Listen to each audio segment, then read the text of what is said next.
Welcome to the Love Dog Podcast. I am your co-host, Raina Butcher, here with our host, Dr. Sarah Hensley. What's up? What's up? How are you? Oh, I'm okay. Just over here with a hurt back. Your old lady I'm back? limping in. She's got an old lady back, and I have an old lady knee. Hip. And it, the crazy thing is like, I bent down to get something today before I did my workout, and that's when I was like, ah. Right. We never hurt ourselves like doing things that you would think you would hurt yourself doing. Yeah. It's always like sleeping wrong. Yeah. Or picking up your phone off the floor or something. Yeah. You're like, Yeah, I've got a bum knee too. So we're just officially there. Yeah. There was this video a long time ago, and I laughed so hard because my husband's a veteran and he has to go to the VA. But it was like going to the VA with like a new complaint. It was like, oh, you just have a shitty knee now. Like, I don't know what to tell you. Like, there's really nothing wrong with you. It's just kind of shitty. You turned 40 and that's just the threshold and everything kind of. It's funny because I was watching a video, Trey Kennedy, and hopefully I can mention his name, but I'm giving him credit. Right. He did a video on like 35 and I was watching it. I was like, dude, you don't even know. No, Wait till you do hit not 42. even know. I mean, I am almost 44. So I'm like in that mid 40s range. And they say that like you accelerate your aging at certain points, and it's 45 is one of them. And then I'm 60 like, is the next one. Yeah, I'm starting to approach that. Like, I get hurt easier, and just like I need to make sure I get my 8 hours of sleep. If I don't get my 8 hours, then I'm like, you can't function. I can't function as well. And I used to be, when I had horrible insomnia from trauma, which is something that we're going to talk about today. I survived on such little sleep. And like when my kids were little and not sleeping, I was like, how did I do that? Because now if it's just like 7 hours, I'm like, oh man, I could have really used that extra hour. Same. Even 30 minutes. Even 15 minutes. Right? I'm like, snooze. I'll hit snooze as many times as I possibly can. My husband will never hit the snooze button. Yeah, that's Josh too. He will jump right out of bed and we will get going like immediately. And he's like, well, I figure what's 15 more minutes going to do? I'm like, my brain just thinks that it will do something great. Same. I'm the same way. Whatever. But when you have trauma and your adrenals are so, just depleted. Fatigued. Yeah. And so actually, that's what we're going to talk about today. Not specifically trauma, but retraumatization. Retraumatization, because so many of my clients go through retraumatization because they are repeating their insecure attachment patterns, because they are finding partners that put them through the same type of hell over and over again. Right. And even if someone has maybe a narcissistic partner and then they jump to a dismissive avoidant, which I see all the time. I see narcissist to a DA because people are so, like, I should say, bamboozled by the stoicism and the emotional control of the DA at first, that they're like, oh, this is so opposite of the narcissist. Like, I'm finally safe. I think it feels like it displays a sense of safety. Yeah, it makes them at first feel very safe until they become profoundly emotionally neglectful.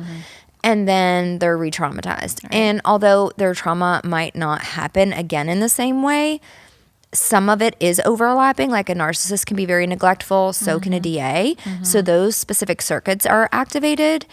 And we just need to talk about re-traumatization in the brain because it is a different beast than your initial trauma. And a lot of people talk about initial trauma. That was going to be my first question. Like, what's the biggest difference between initial trauma and then re-traumatization? Right. Well, if you have initial trauma, even if it's complex trauma and it's not repeated, like after you get out of the situation, like say you had a really bad upbringing and your parents were really abusive, and then you actually find a really secure partner, which is a little bit more unlikely because you're likely to come out with attachment insecurities that would make you pick an insecure partner. But you have people sometimes that just land in the right hands early enough that they can do some healing work because that person who they're with creates such a safe space that they're able through therapy and through inner work to overcome their childhood, right? And so they have these trauma circuits in their brain. I want everybody to think of a trauma circuit as like a groove in the brain. Like if you were to walk across your lawn from your front porch to your car every morning in the driveway, if you walk that same path, it like digs a groove. Right?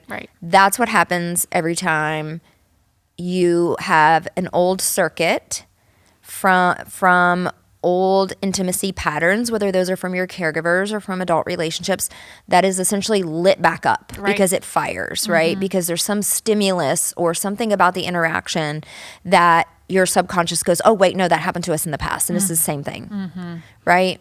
So the initial trauma, it's sort of like getting cut in the same place one time. And then you leave it alone. And then you do some work. You baby it. You doctor it. Maybe you get stitches, whatever. You might come out with a minimal scar, right? Now, let's say you take a razor blade to that scar over and over and over again. You're going to start damaging nerves. Right. You're going to start sensitizing the area around the cut.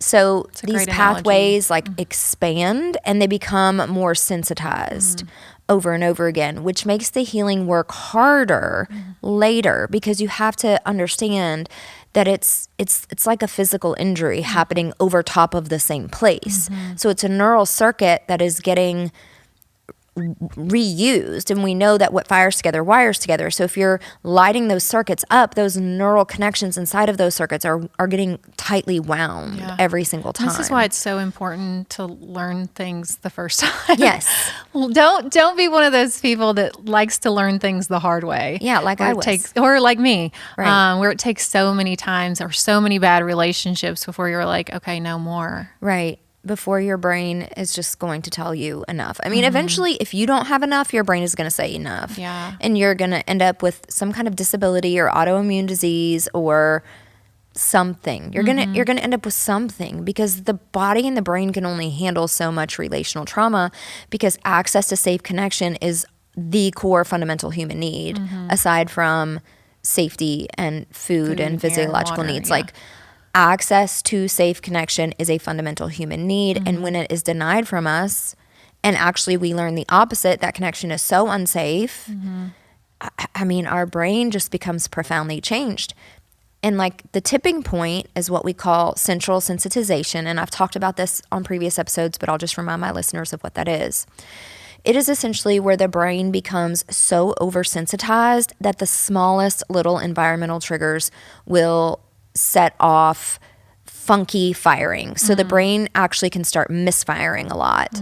Think about it like a car engine that's like puttering out, right? It's going to misfire. Maybe it starts up once and then it doesn't start, and then the transmission slips, or like, you know, who knows? Right. So what are some real life examples of that? Like ailments showing up in the body? Gosh, yes, or- ailments showing up in the body. I think one of the biggest signs that you have central sensitization is migraines. I know we've talked about that ad nauseum, as well as gut issues, but skin issues are such a big, like allodynia, which is essentially when your skin, like you touch it and it feels like pain, or it feels like burning. Yeah.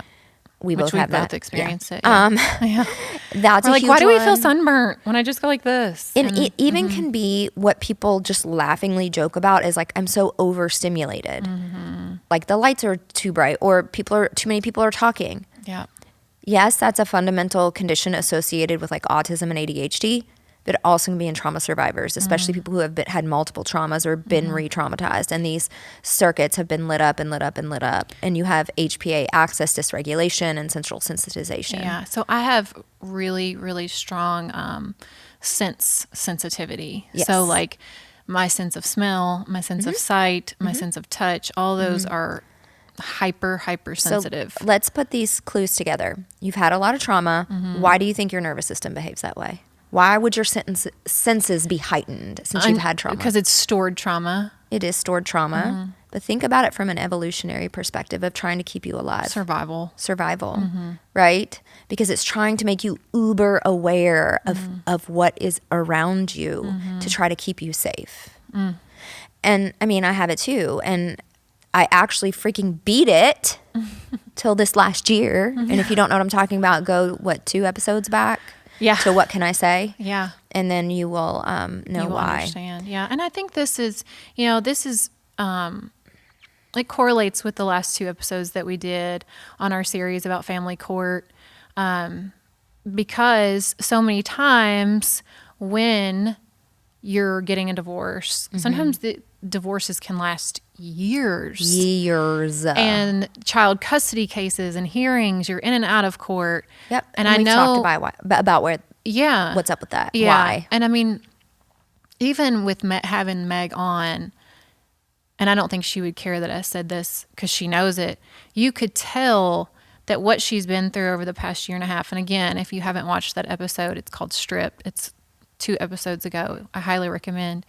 Her nervous system is shot. It's shot. Yeah. And you can tell. Her voice is shaky. Yep. She's very breathless. Yeah. And she'll tell you it is. Yeah. Like she'll she speaks about that on our platform. Like, Yeah. you know, she's had a lot of central sensitization, a lot of the skin stuff where the skin just starts behaving in really bizarre ways. I mean, she's had it all. She's had all the things. And that makes sense because, I mean, you're really talking about the biggest organs in the body. And so when you are triggered and you go into a level 1 response, which is fight or flight, level 2 is dorsal vagal freeze, okay? Which a lot of my more avoidant folks live in more of a functional freeze. I'm jealous of them. Yeah, right?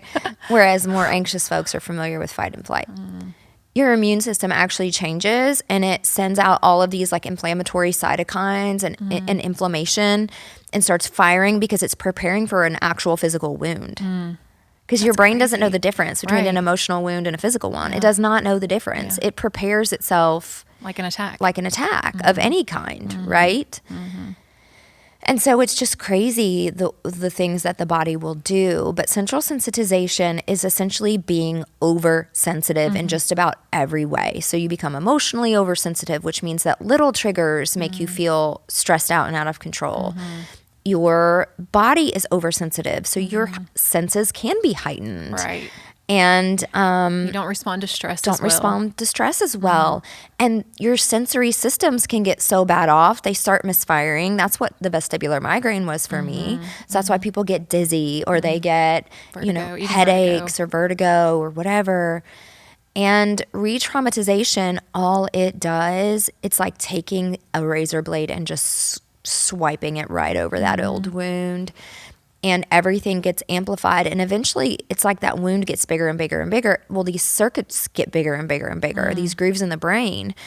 And I know specifically what happened in my case was I had this 3 years of bliss, 3 years of an incredibly safe relationship after I had spent a whole year doing healing work. Somebody who just was very sensitive to me as a person and loved me in a safe way. And then, boom, what happened to me happened.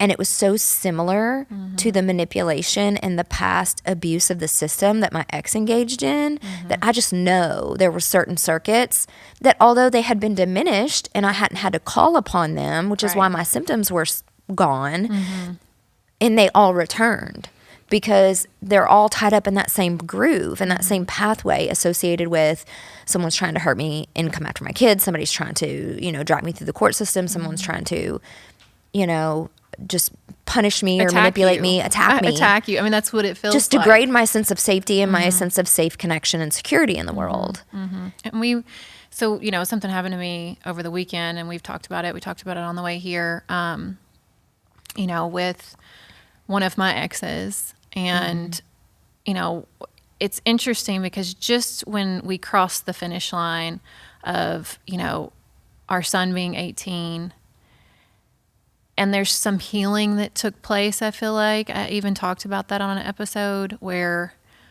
like, we were able to have this exchange of, like, okay, we did this, handshake. All right, wow, that was really healing. Simple as after, a handshake. After, 8 years of no contact. Yeah, after 8 years of, like, having me blocked. And I was like, this is really good. Like, we're covering some ground here. And then, lo and behold, over the weekend, it was just, and it was like you said, like you let your guard down and then it happens again and it's almost worse. Yeah. I spiraled, not to give him any power because he doesn't deserve it. But, he basically threatened me with something and I was extremely triggered. And here were the responses in my body. Heartbeat out of control, like out of my chest. And immediate, like as soon as the text came through, body temperature dropped. So like shivers, brain fog, and really just like emotional reactivity. And I wish so badly, and I told you this on the way here, that my husband had been home because Josh knows how to calm me down and because he... Again, he's secure. He's our born secure. And he's able to say, take that breath, walk away, don't respond right now. Think about what you want to say. And, I'll say this because I don't want to give him any power over me in any way, because his threats and his lies, like, they were old a long time ago, dude. Like, just stop. Yeah. Just stop. Like, it's like, we know that you're full of crap. Yeah. And if you feel the need to do what you said you were going to do, I mean, fucking bring it. Like, just that's what just bring it, because I'm not afraid of you anymore. Like, I'm grown, I'm married, like, I'm happy, I'm secure for the most part. Gosh, your son is 18. Yeah. And I mean, like, our son is raised, like, we can just kind of, like, he can, just like wipe our hands clean of it and just be like, have a nice life. Yeah. With that said, I still have a right to tell my story as I see fit. I said it in that episode. What can I say? We have every right to share our lived experiences because they happen to us. We are not lying. We are not committing any defamation because it's true. It's not defamation if it's true. It's not defamation. Right. And it's not our job to protect the reputations of people that gravely hurt us. We're not talking like they treated us a little poorly. We're talking about like severe types of abuse. Yeah. Right? And I feel this way so much about, again, my husband's family. Like, I feel I am so torn a lot of the time because I'm like, my whole platform was built off of like me recovering from this horrific abuse and everything I endured and the family court system and finding a happy relationship and the work I had to do to make myself secure to make that happen. I can't tell that story unless I've told you where I've been. Right. Like, how do you show up authentically without telling that story? You can't. I can't. Which is the whole foundation of this podcast. This is the whole thing that we've said all along, is that this is our chance to come on and not just speak for ourselves. Like, we know y'all have heard our stories. This is speaking for the masses and the people that maybe don't have a platform. Right. And so that we can...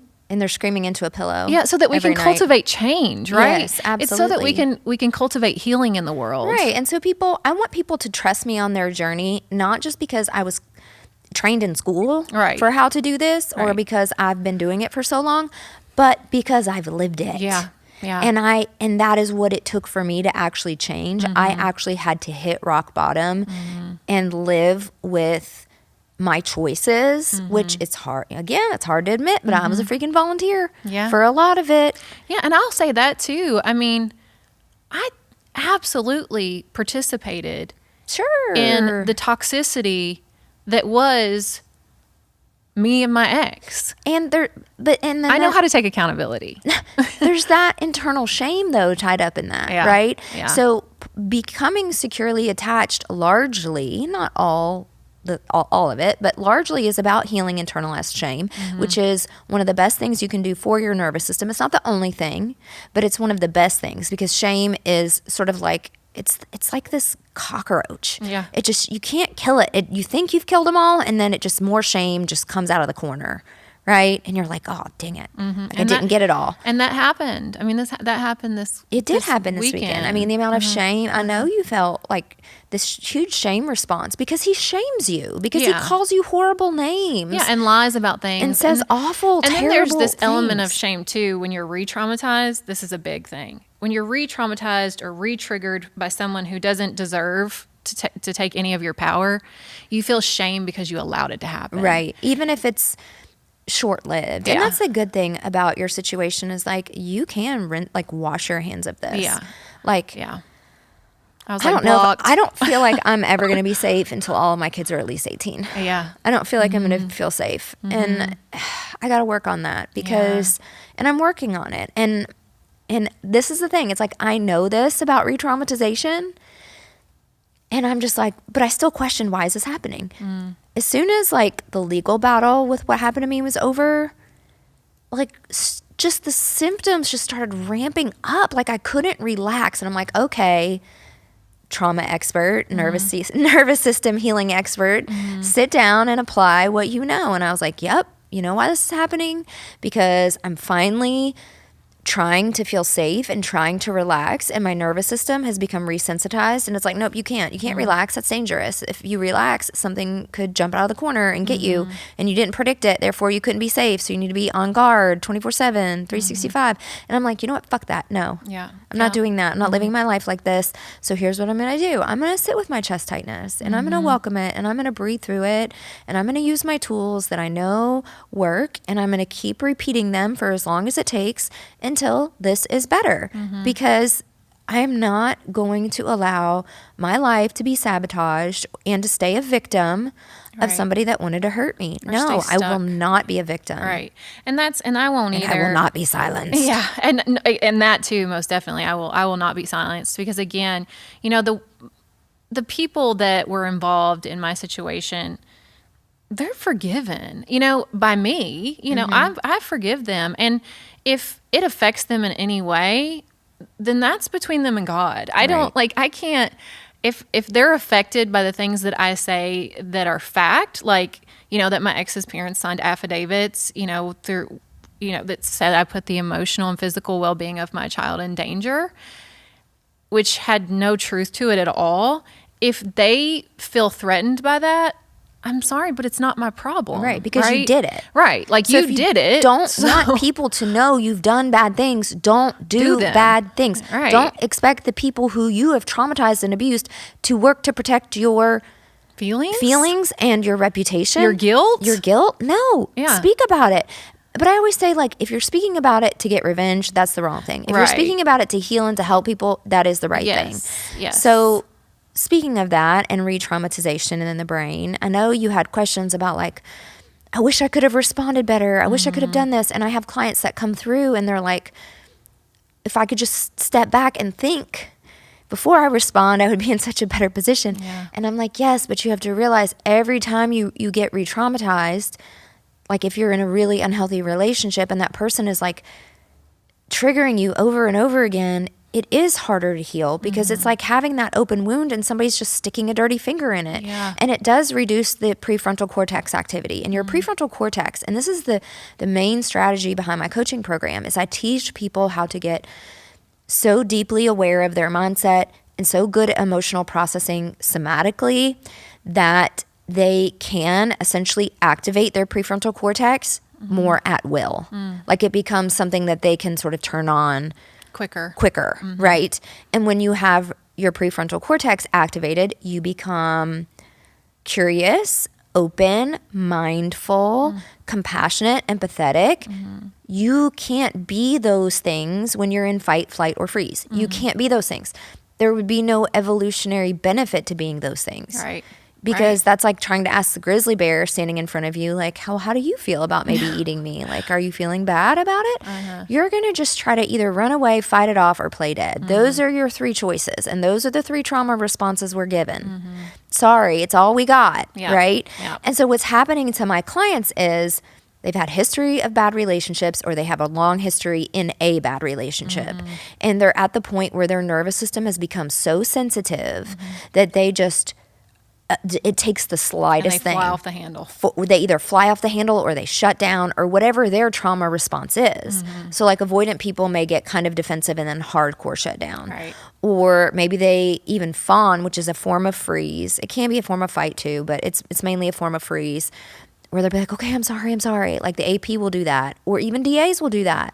But then the AP will activate and go into over-controlling mode, over-clinginess mode, trying to solidify the connection, trying to get the reassurance they need. DAs will back off.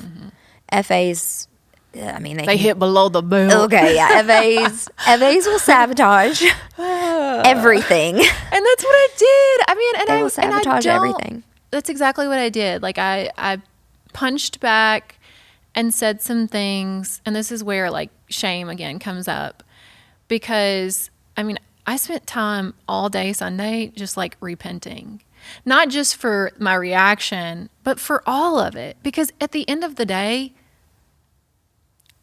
this has nothing to do with my ex. Like, it's not about you, bro. Like, has nothing to do with you. And but I also can empathize with your pain. Like you have He has pain. Yeah. Obviously, he has pain from... Abusers have so much pain. That's what makes them abusers. Probably more pain than me because, that was one of his things. I thought you were so past this and us. Well, I am. I am past us. And I doesn't mean you can't talk about it. Right.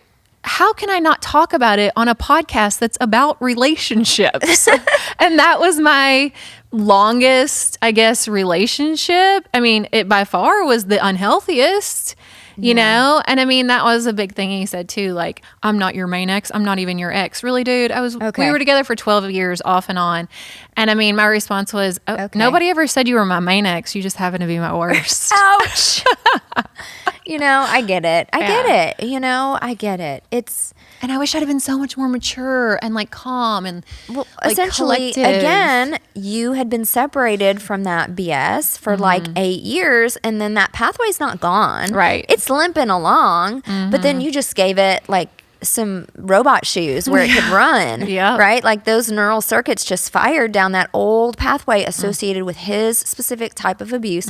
Because if you read his stuff, it was the same shit you were dealing with 8 years ago. Empty threats, lies. And just calling you horrible names and saying terrible things about you. Using my son as a ploy. Yes. Bringing, JP into the situation.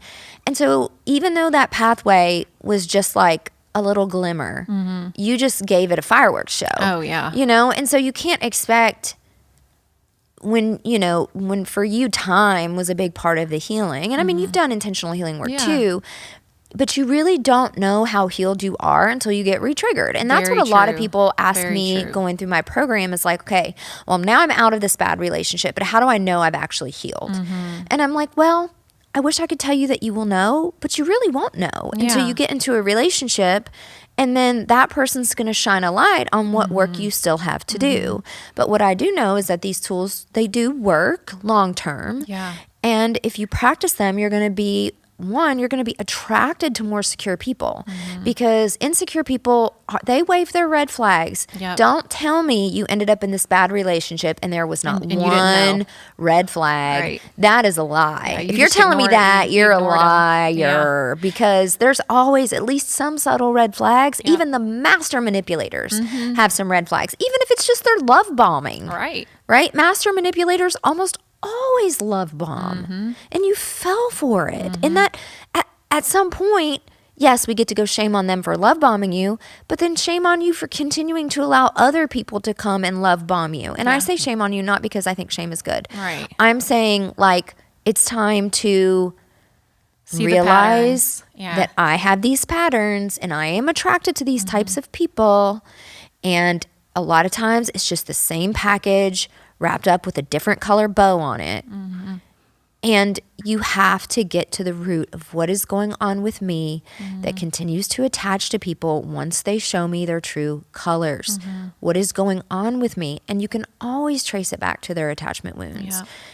It's just a very predictable puzzle. I want to go back to one thing that you said, because it was a question that was in your Facebook group the other day. And I was curious, and I even when I saw it, I was like, I don't really know how to answer that. Only you, I feel like, would know how. But like, somebody who does get out of a relationship and then is single for a period of time, are there any ways to know that they've reached security without dating or getting into another relationship?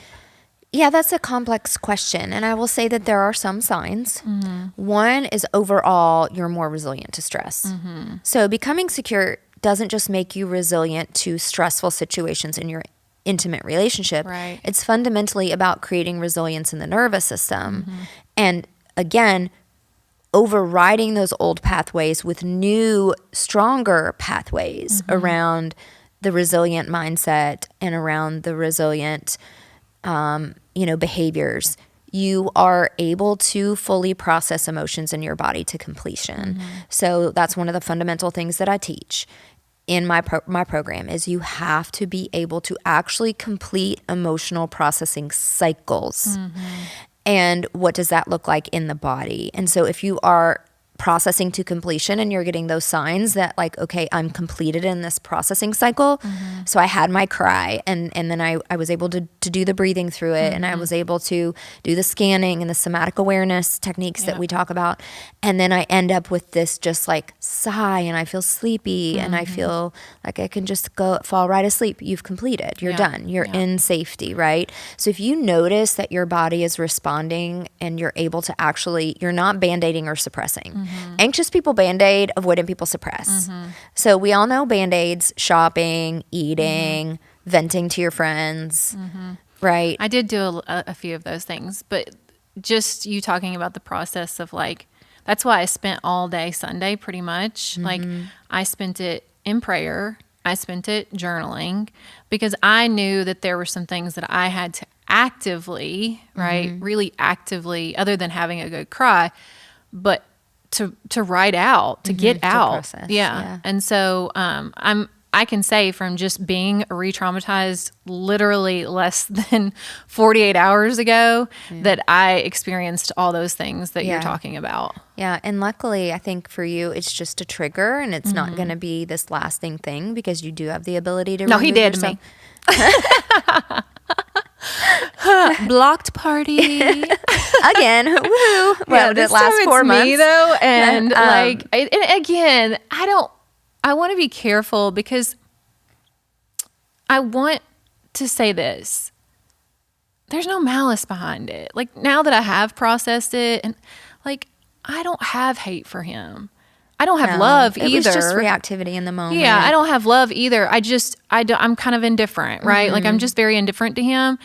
And of course I wish him well, because he, he's the father of my son, and I want good things for him, because that reflects on JP. But I don't want to block him out of resentment or out of retaliation. It's just that I know I'm at a point in my life where, health-wise, like, I just can't handle it anymore. Like, it's just it's detrimental to my health. Right. Because he's the dirty finger. Yeah. That's poking the wound. And that's why I tell people, you going through this work, like going through my program as a couple, is so powerful.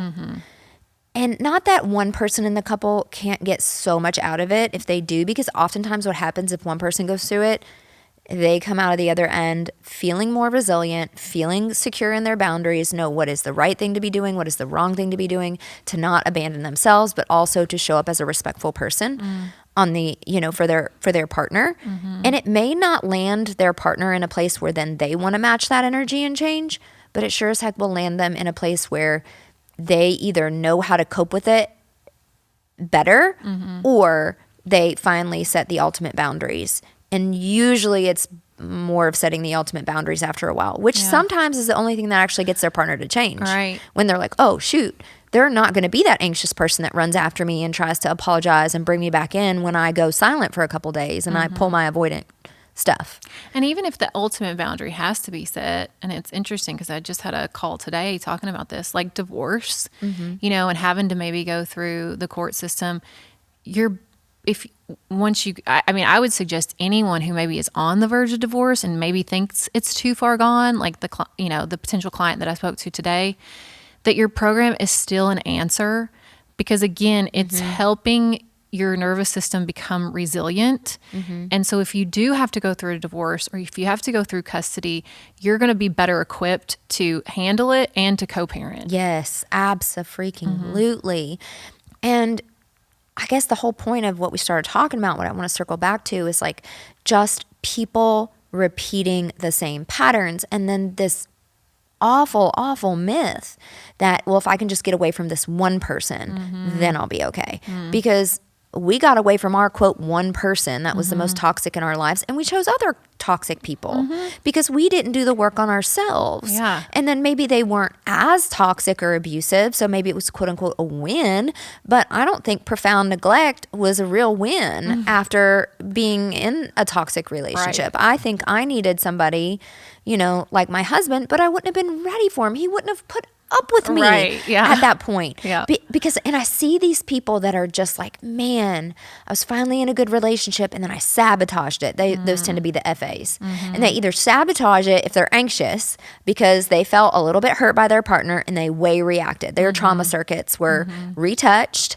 and they lost their marbles and they acted like an idiot, either said a bunch of really mean stuff or shut down really hard and slammed the door literally or figuratively in their partner's face, and then regretted it and begged it and acted like a sorry you know what coming back begging, or they were very avoidant and they just ghosted, and then it's been too long and they're like, oh, I don't know how to come out of the ghosting phase and like reconnect, and they just and I'm like, you went too hardcore and you sabotaged it with your old FA behaviors.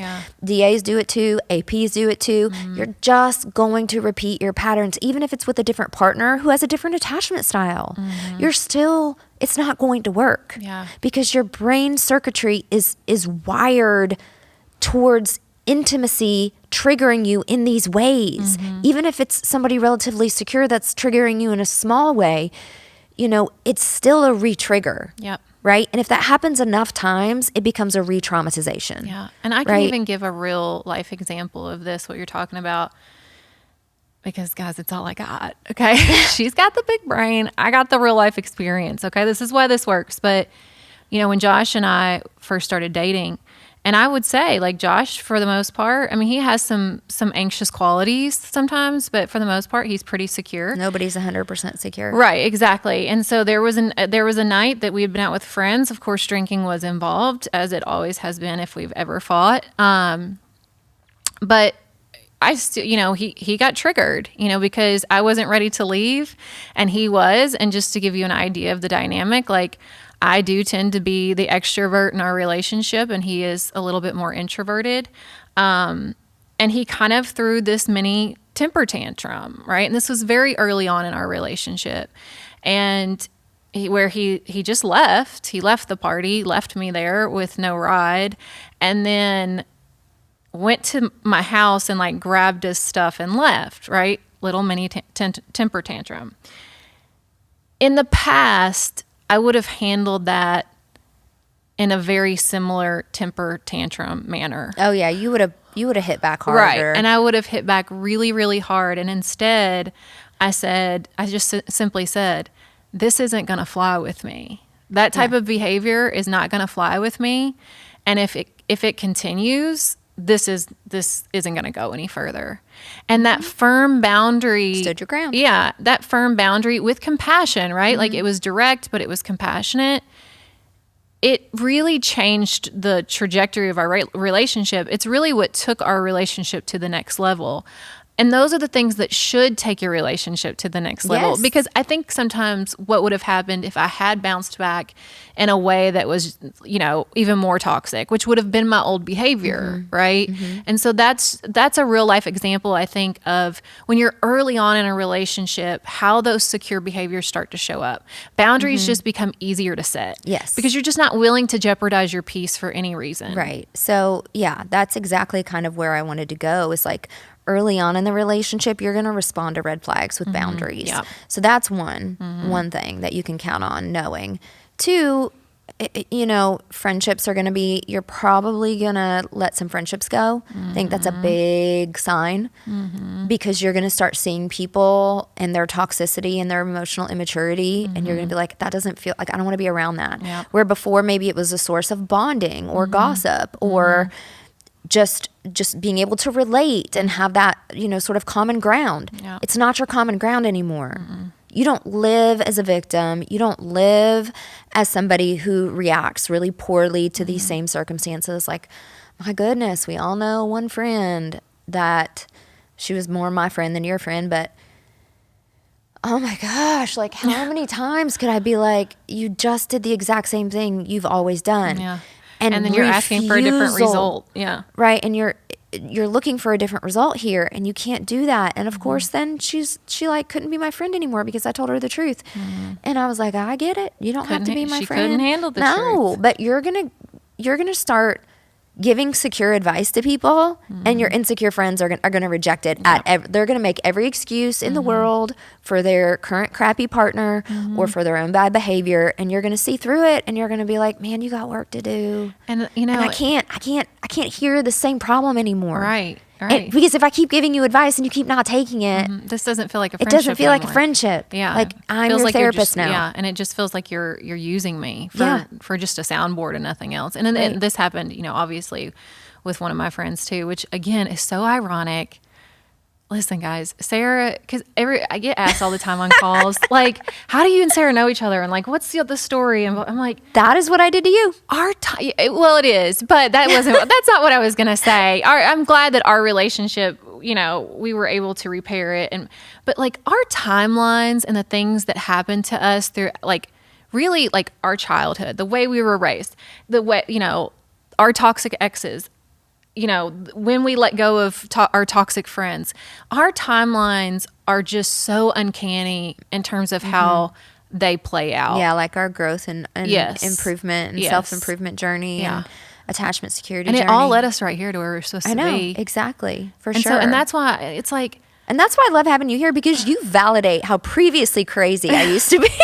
Girl was cuckoo. All right. Delulu and cuckoo. Girl was I mean, how cuckoo. many times could you have told me that my ex was never going to meet my needs? And he did not have it in him. Yeah, and I would be like, just end it. Just like, and I'm like, no, but he did this. And it would be like the lowest form of attention humanly possible. Like he liked a social media post. Yeah. And I would make that act like it meant anything. It didn't mean anything. Yeah. And, it's just because, again, those circuitries around neglect, even though, it wasn't necessarily like at that point a form of abuse. I think when you get in a marriage with somebody like that, it becomes a form of abuse for sure, because it's prolonged neglect. But I think just my ex-husband would do similar things, like when he was upset with me, go silent or ghost. I mean, of course he would usually scream at me first, but the whole like being ignored thing, there are circuits in my brain around that, right? Yeah. So then I get into this relationship with the DA person, and the neglect circuitries where, there's trauma around that is all lighting up. So I'm just being re-traumatized by a new relationship. And you're just this ball of anxiety. Yeah. I couldn't even function. And you were, and I mean, I've talked about it before, but like, I remember your breaking point. Oh yeah. And it was messy. It was very messy, and it was scary. I mean, it was scary as your friend to witness it and see it and kind of feel helpless and feel like, I'm at capacity here on what I feel like I could do, you know? And I knew that you were at rock bottom, and, having to cut a friend off when they're at rock bottom. I mean, it was one of the hardest things I've had to do, and I didn't do it. Like, we won't get into how I didn't do it the best way, but, eventually, it did come to a head where I was just like, I love you, sis, but I can't be your counselor anymore. And this doesn't feel like a friendship. It feels, And that's the thing. Your friends are going to get worn out with your same old patterns. And sometimes retraumatization isn't your fault. Oh, no. Sometimes, a lot of times it's not your fault. A lot of times it's not your fault.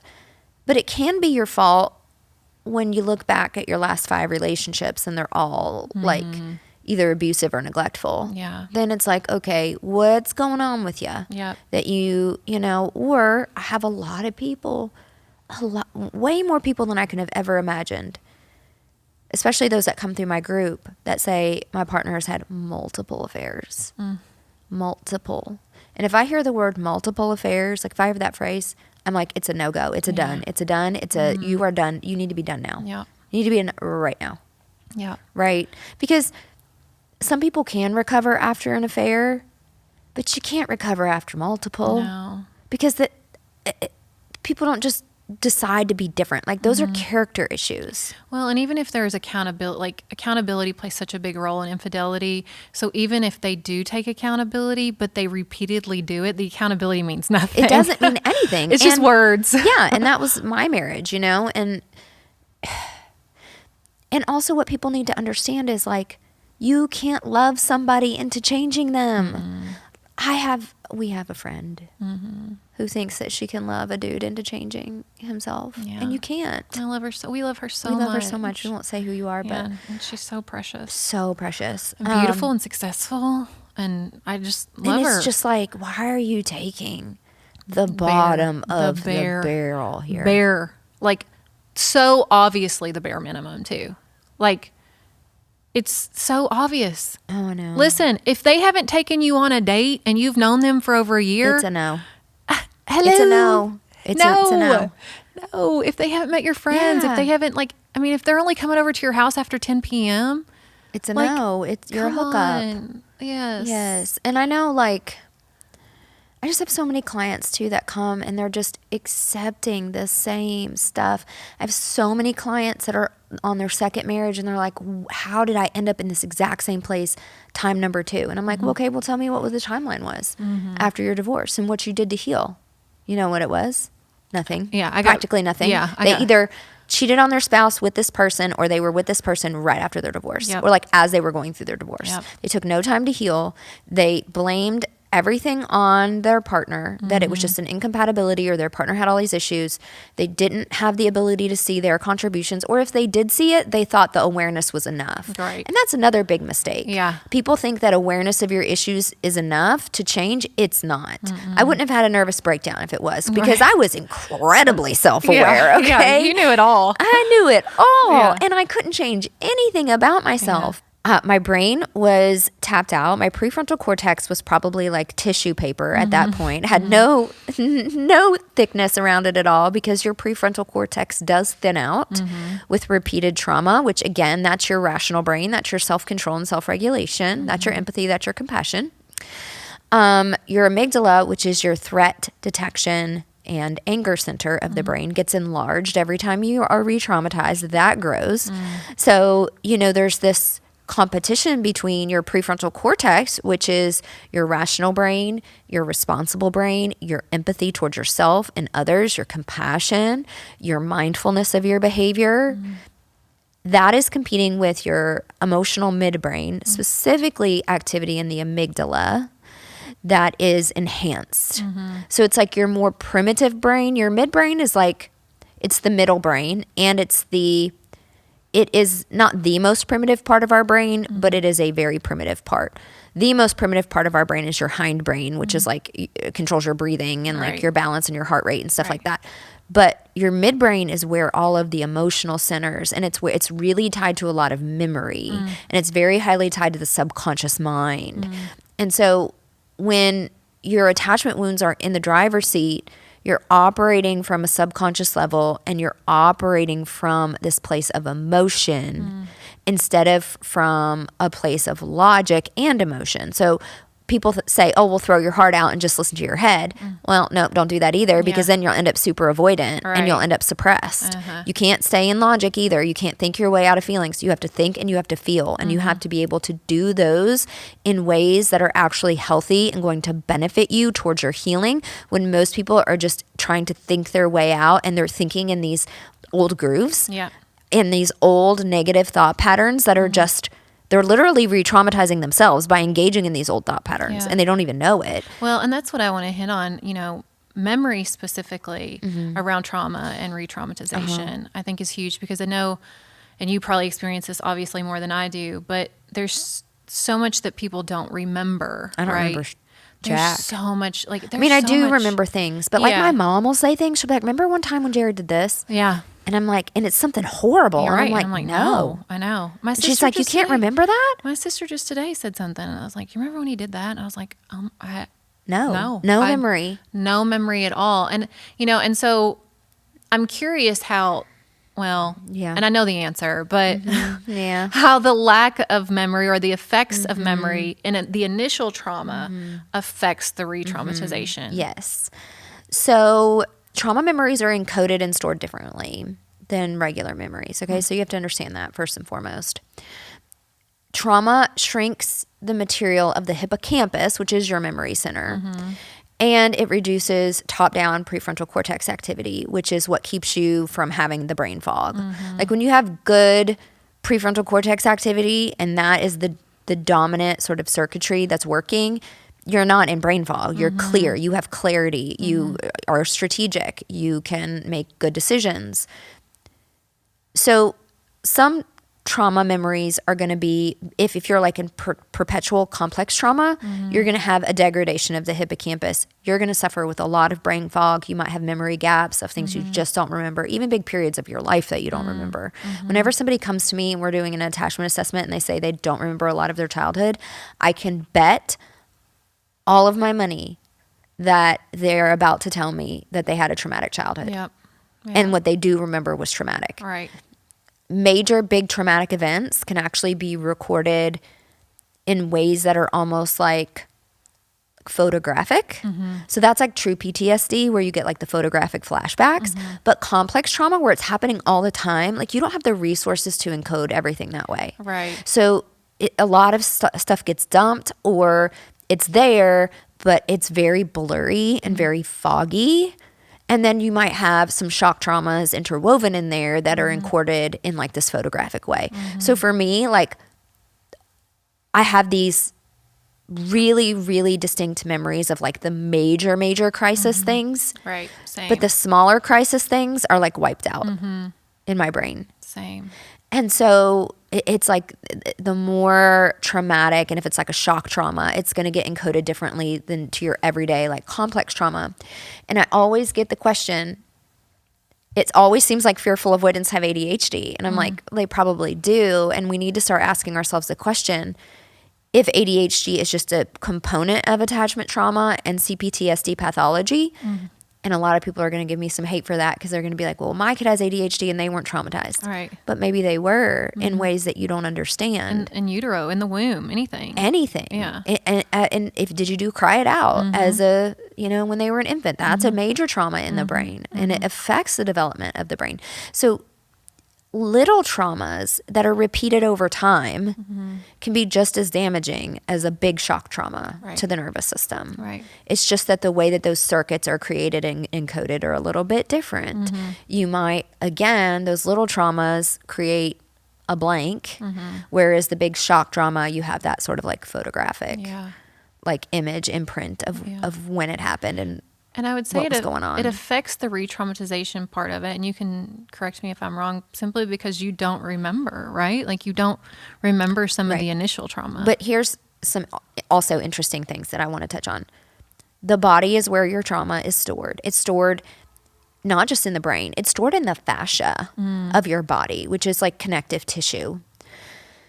And so, a lot of the reason we can have chronic pain is not just because of central sensitization. A big part of it is where the brain just becomes oversensitive and pain signals just start going wonky. We call that neuroplastic pain. And it's a big reason why people have chronic pain and they still keep going after physical causes. And really it's trauma. Right. But also the fascia in the body will start modeling itself towards these like braced positions. So like when the trauma thing happened to you, which I don't know, pick one of the 100 traumatizing things that have happened to me. When it was happening, my body took on a certain position. And literally down to a cellular level, your fascia remember. And it tries to continue to protect you by staying in that position. Knowing you as well as I do, and as close as I am to you, I've witnessed this in like real life with because you. I have horrible posture. Well, no, too. I mean, I can think, and you probably have witnessed it with me too. I mean, we're just that close. Our husbands have probably witnessed it. We could probably witness it within our husbands, just anybody that you're that close to, but when you went through this last situation, like I was with you a few times where you may have gotten a text from an attorney or your whole body structure changed, right? It was your whole demeanor changed. I mean, one, you were just like, like laser focused, and then, like you said, your body took on this position. Yeah, kind of like I where really you're hunched over. still struggle with my posture because I have to, like, I will be sitting there doing something and I'll be like, okay, Sarah, this is where the somatic work comes in because you cannot heal from trauma if you don't do somatic work. And the biggest mistake I made was I jumped into all the somatic work without having my mindset correct and without having and knowing what I was doing and without titrating my experience. I think the thing that pushed me over the edge to my nervous breakdown was actually something called TRE, trauma release, like exercise, or I forget what the E stands for. But it's all these posturing and positions to allow trauma to release. And I was like trauma dumping. I was dumping this massive amounts of energy, of stored emotion too soon after I was traumatized. Yeah. And I didn't have you have to do prep work. So I take my clients through a very strategic journey of before we even get to emotional processing, we have to do the mindset work. Yeah. We have to do the awareness work and then the mindset work, and we prep and we prepare to finally then do the emotional processing, and we titrate it.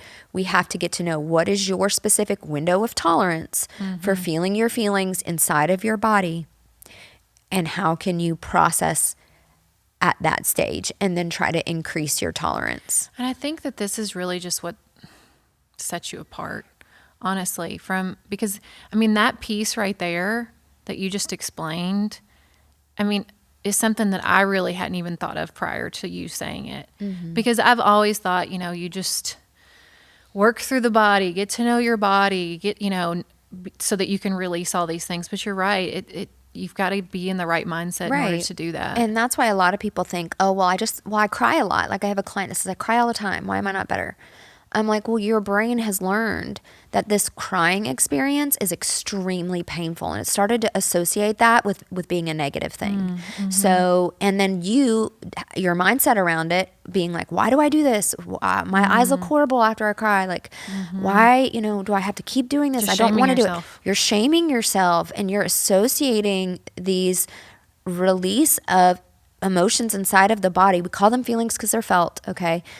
With shame, and then your brain is learning that's a bad thing. And when I go through it, you're going through it in this really unregulated way or dysregulated way, which is sort of like a form of trauma dumping, of like it's over releasing, right? It's pushing past your window of tolerance for your own emotional experiences. And so you have this like unregulated like 45-minute cry, and of course your brain goes, that was horrible, I never want to repeat that ever again.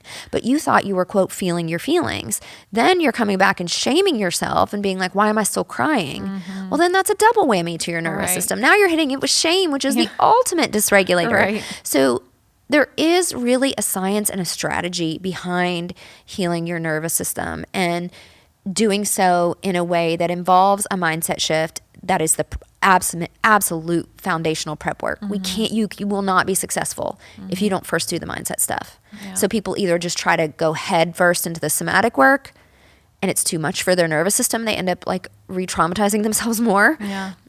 Or they're trying to just do the mindset work with no somatic healing, and then they're also stuck. We have a strategic combination of prep work and then the emotional experience, somatic, true emotional processing work that has to be done. And I hate to tell you, but if you get re-traumatized, you're just going to have to start over. You need it. So, I mean, honestly, if you're looking for that strategic process, if you want to learn that strategic process, Dr. Hensley teaches Come it. join my group. I mean, don't let the word group make you afraid. You can be anonymous in the group. And again, like, I was talking to the client today, and I was like, the group is another whole intervention that's a part of it, because you can learn so much from other people, or the sense of community that comes along with the group. The group is an added part of it. It's a beautiful part of it. It really is. You have couples that, are in same situations as you are, and then you're able to not feel as alone or not feel as crazy. Right, because you're like, oh, these are actually predictable patterns. Yes. Everybody comes in, I say it all the time, thinking their relationship is unique and different. But you don't understand, but we've got this going on. So what? Yeah. How are you fighting about it? How are you handling it? Right. How are you guys able to meet each other's needs? Well, there you go. Yep. Because couples that can meet each other's needs well and handle conflict can get through a lot of problems. They can get through parenting issues. They can get through issues with family of origin. They can get through money problems. They can get through somebody becoming sick or injured. Yep. But when you don't have those fundamentals in place, you add another stressor, it's going to wreck you. I need to go through your group again. Yeah. I really do. I really feel like I do. Sit in. Yeah, I think I will. I mean, it's just always such a good refresher, and I always feel, I mean, even when I first started and I came on, I would sit in on group just to learn, more about the foundation of attachment. So I sat in, 3 or 4 times, and I've always said, and I relay this to people that I talk to, I learned something every time that I sat in, each time. And so I think, I mean, gosh, I learned something every time we sit here and talk, you know, and it helps me. And, you know, just my experience over the past weekend, it's always a good reminder that, and I want to say this lightly, because healing, I don't want to ever put the stigma on healing that healing is like this bad thing, right? It's this beautiful thing. It is beautiful. And it's, you know, even when you realize, oh, wow, that still really got to me. You just have to meet yourself where you are. Yep. A lot of it is catching and correcting. Like that was a catch and correct moment for you. Now, had you been spiraling and texting him days later and like, yeah, then we would be looking at like, okay, well, this is a pretty big regression. Yeah. Right. But you have one moment. Yeah. Okay. So what? I have moments in my marriage that I have to be like, you know what, babe, I just messed up. Yeah. I immediately regret saying that. I take accountability. I always say earning your security, it is somewhat of a catch and correct game. You learn to respond better off the cuff a lot more. But sometimes, like, those old pathways are just sitting there waiting to be lit up, and something is said in just the right way or done in just the right way that triggers you in a way that your subconscious goes, wait, this is really bad. And so your neurotransmitters go, and they go over to that old pathway and light it back up. And I want to get, you know, I want to shine light on my husband because, and I'm going to try not to cry, but, you know, safe connection and safe love. I mean, if I can give y'all any hope, I mean, that's helped my retraumatization more than anything. Yeah. Because he met me where I was, first off. You know, he gave me my space and gave me my time that I needed to cry out. But later on, when I started to ruminate, because I did, you know, he just held me. He held me, and that body to body, skin to skin connection. And he didn't, you know, and this is what's so beautiful. You know, I have a husband that can hold me and not ask for anything else. You know, of course not in that moment. He knows what I'd just been through, and he saw what it did to me. And it, you know, I just want to give him props, because so many times, you know, our partners do want to fix, and they do want to, you know, right then and there fix it. Yep. And he, you know, I think he knew that he couldn't, and that I just needed a minute. Yeah. And that's what I was just going to say, is that safe love, which you can only, or secure love, right? You can only find that truly through finding secure attachment. But it's the true answer when you do get re-traumatized, because you will. Everyone does, right? That's life. I mean, re-traumatization can look like a lot of things. It can. I mean, but when you have that safe love and that safe connection, it makes it so much easier. It's huge. It's just massive. Yeah. And I mean, honestly, I don't know if I could sit here today and not feel, I mean, I'm still a little dysregulated, and I told you that on the way here, but not as much as I would have been, you know, years ago without Josh, you know? Yeah, absolutely. And not to give him all the credit, I give myself some credit. Sure, absolutely. And I think, you know, again, access to safe connection, especially safe intimate connection, is a fundamental human need. Yeah. It's how the human mating strategy works. We form long-term intimate relationships by which then we have children, and we stay with those partners to help protect the children, to help them grow. We're not like animals that just go out and mate with everybody and it's a numbers game. Right? So we got to stop treating ourselves as if it is. Right. We need to realize that these intimate connections profoundly influence our nervous system. And if you don't fix your own patterns, you will just find another version of some person that traumatized you in a different package. Yeah. Or, I mean, even like everyone's going to lose a loved one at some point in their life, Absolutely. right? Everyone's going to experience death. And so, I mean, this is why achieving your attachment security, it covers everything. It covers everything. It takes what if to even if. It's like, okay, well, even if this happens. Yep. Because my whole brain beforehand was what if. And now it's just like, okay, even if. I'll be okay. I can handle this. I can do this. And okay might look a lot of different ways. Yeah. You know, it might look like just getting by, but ultimately it will end up as overcoming and being smarter and being more resilient. Yeah. And, you know, I'm not going to lie, I can't say I'm glad this last year happened to me. but it was a test, if anything, and I've been able to pass it. Which and your marriage, your marriage is more resilient because of it. Oh, for sure. Yeah. We're closer than we ever thought we could be because we endured it together. And that's what Safe Connection does. You grow closer through hard things. Yeah, for sure. And you know, we get to know each other a little bit deeper about what helps and what hurts and what somebody needs, where in those states where maybe you're so dysregulated you can't communicate what you need very well. And we were able to learn that him and I definitely cope with drama and trauma in a very different way. And that I'm much more of an externalizer. I want to talk it to death, because I'm somebody who I understand things as I externalize them. Yep. Like if I talk about it, then it helps me understand it better. Yeah. For him, he's an internalizer. So he is very much in his head, and he doesn't want to talk about it out loud. This would be me and Josh. And he wants to like think it through, and he doesn't want it to take over his life. I'm like, no, let it take over my life for a little while, and then I'll get it all out and I'll be okay. Right. And let's talk about it all the time. Yeah. Let's keep talking. Wait, we ended that conversation? Let's go back to it. Yeah. Donald's more of a like, no, there's a time to fight and there's time to rest. I think he learned that in the military. Yeah. They ingrained that into him. And it's so a like beautiful trait. before we would have like a court hearing or something, he'd be like pacing the floor. But I was like, that was when I would spring into action, I'd be cool as a cucumber. Right. I'd be ready to go because I had been anxious beforehand. Right. See, he had shut it all down, and then he was like, okay, wartime. Yeah. Now it's time to like really like rev the nervous system up. And I'm like, no, now I'm cool. And there's really no right or wrong way. I mean, I think that both ways could be, you know, especially in a marriage, can actually be kind of constructive. Yeah, because if we were both externalizers, oh my gosh, we would never shut up. Yeah, y'all be this big ball of anxiety just over here like, la, la, la, la. I know. So it's probably a good thing. But speaking of course, Dr. Hensley's services that can help with nervous system regulation in terms of retraumatization, we have to name our affiliate and thank them, ARMRA, which again, if you've had trauma, you probably most likely have some tummy issues, ARMRA. some skin issues.